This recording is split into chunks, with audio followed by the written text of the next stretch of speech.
In this video, we're going to learn how we can multiply fractions. We're going to use an algorithm to do so, and then I'll give you a few practice problems to try on your own. So the first example we're going to look at is if we have two fractions. In this example, we've got 2/3 times 4/5, and our algorithm is really straightforward. All we're going to do is we're going to multiply the numerators by each other and the denominators. If it helps, you can do a step that looks like this. You're just going to make one big fraction with 2 times 4 on top and 3 times 5 on the bottom. And then you just need to multiply them together. 2 times 4 is 8. And 3 times 5 is 15. Now, if we could simplify this problem, we would have to. We unfortunately can't. So that is going to be our solution, 8/15. Wow! In the second example, we're going to multiply a whole number by a fraction.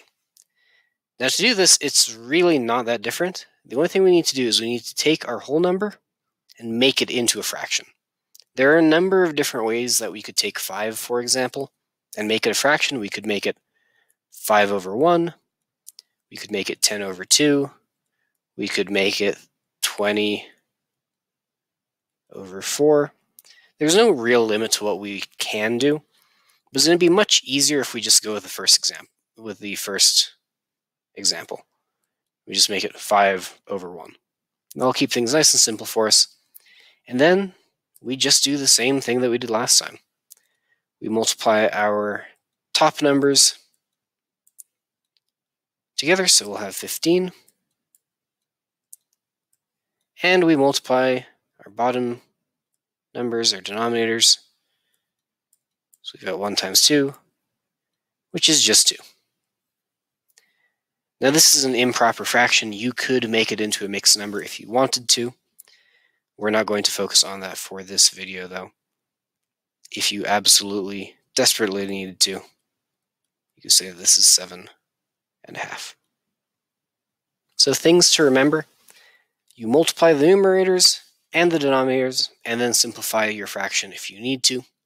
And if you have a whole number, just make it into a fraction with a denominator of 1, and then multiply the numerators and the denominators and simplify. It's the same process for both. You just might need to make something into a fraction. I'm going to leave you with these 3 practice problems. There's one that has 2 fractions, there's one that has a whole number, and there's another one that has 2 fractions, but it has something interesting about it, which I think maybe you'll enjoy. Good luck.